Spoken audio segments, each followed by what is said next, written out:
Have you heard this story? The story of Richard Ramirez, the Night Stalker. One day, this kid, he's 12, and he's hanging out with his older cousin. And the cousin's like, "Hey, come here, let me tell you about my time in the war." So the cousin starts telling these gruesome stories about Vietnam, about people he had unalived, and women he had done horrible things to, unspeakable things that can't even be described here, otherwise, the video would get removed. And then, to prove it, he pulls out Polaroid photos. He shows the kid these brutal images, mostly of women. And strangely, little cousin, he's not disgusted. He's fascinated. About a year later, the cousins are hanging out again. The younger cousin's name is Richard. The older cousin's name is Mike. Richard and Mike are at Mike's place, when suddenly Mike gets into an argument with his wife. He gets so mad that he pulls out a gun and he unalives her right there, in front of little Richard. And again, Richard isn't grossed out. He's fascinated. Now you can decide whether all that messed him up or not.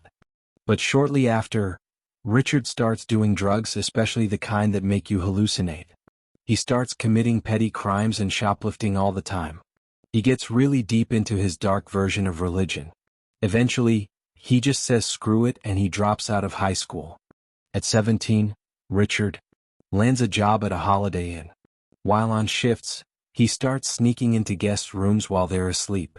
At first he only stole their valuables. But then it began escalating. He tries to assault some of them. Eventually he gets caught and bam, he's fired. But oh, it gets much worse. At 22, Richard moves from Texas to San Francisco, supposedly for a fresh start.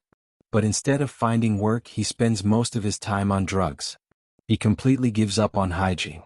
The guy lives on junk food and soda, and never brushes his teeth so they rot away.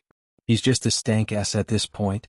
After about 2 years of this lifestyle, Richard suddenly decides, you know what? I'm going to start unaliving people. That sounds like fun. One day he spots a 9-year-old girl looking for a dollar bill she lost. He approaches her. "Hey, I know where your dollar is. I can show you. Follow me." She follows him into the basement of his hotel. And there he does horrible things before eventually unaliving her. But he doesn't stop there. 3 months later, he moves to Los Angeles. He rents a room on Skid Row, does more drugs. One night, he stalks a 79-year-old woman in the suburbs. He breaks in, assaults her, unalives her with a knife, then robs her of money and jewelry. 9 months later, he strikes again. He hides in a garage waiting for a woman to come home. When she does, he steps out, pulls a gun, bang, unalives her. Then he goes inside, sees her roommate and bang, unalives her too. An hour later, he's at a park. He spots a random woman sitting in her car. He drags her out, pulls the gun and bang, unalives her. And yeah, it just keeps getting worse. 10 days later, Richard breaks into a house at night. He shoots a man while he's sleeping. The man's wife wakes up and tries to fight back. He shoots her too, then unalives her with a knife. And then he mutilates her body, steals her eyes and puts them in a jewelry box as a souvenir. From there, Richard goes on a spree. He unalives at least 5 more women and 5 more couples. Usually he breaks in at night, executes them, then draws religious symbols at the crime scene. By now, police are connecting the dots. They suspect a serial killer. They've got some descriptions, some fingerprints, and, crucially, a shoe print. Here's the thing, Richard's shoe was unique. Only one pair of that brand and size had been sold in Los Angeles. The media grabs onto the story. News explodes. They dub him the Night Stalker, which honestly is a way cooler name than his stank ass deserves. But all the attention makes Richard nervous. So, he flees back to San Francisco. And what's the first thing he does? He breaks into a couple's home, unalives them and draws another symbol on the wall. Mayor Dianne Feinstein holds a press conference. She announces that police have identified the Night Stalker's unique shoes. She even shows a police sketch of him. Ramirez sees this on TV and panics.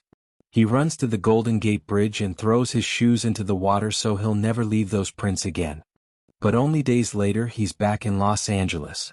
One night, he tries breaking into a home but fails.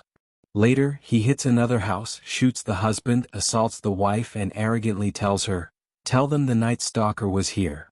That arrogance blows his cover. Now police have more than a sketch. They have his mugshot.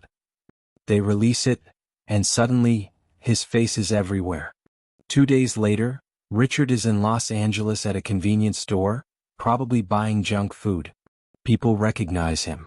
"Hey, isn't that the Night Stalker?" He panics, runs out, tries to steal a car. More people recognize him. Bystanders drag him out of the car. He bolts, runs across the street and tries to grab another woman's keys. Her husband smashes him over the head with a fence post. Bleeding, Richard stumbles away as 10 citizens chase him down. They finally catch him, hold him down, and beat the living hell out of him. Honestly, it was glorious. Eventually, police arrive. And, bam. He's arrested. They charge him with 13 murders, 5 attempted murders, 11 assaults, and 14 burglaries. He's found guilty on all counts and sentenced to death by gas chamber. And here's the crazy part. While on death row, Richard actually gained fans.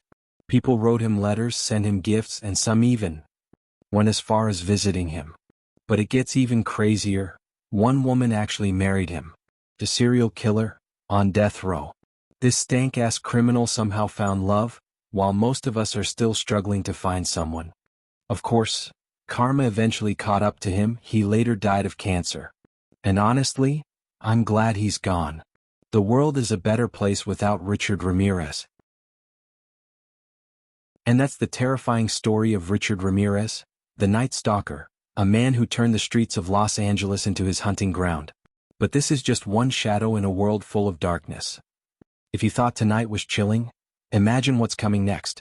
Smash those subscribe, like, and follow buttons to stay on the edge with every story. Thank you for walking through the shadows with me tonight. Until next time, stay alert, because you never know what might be lurking just around the corner.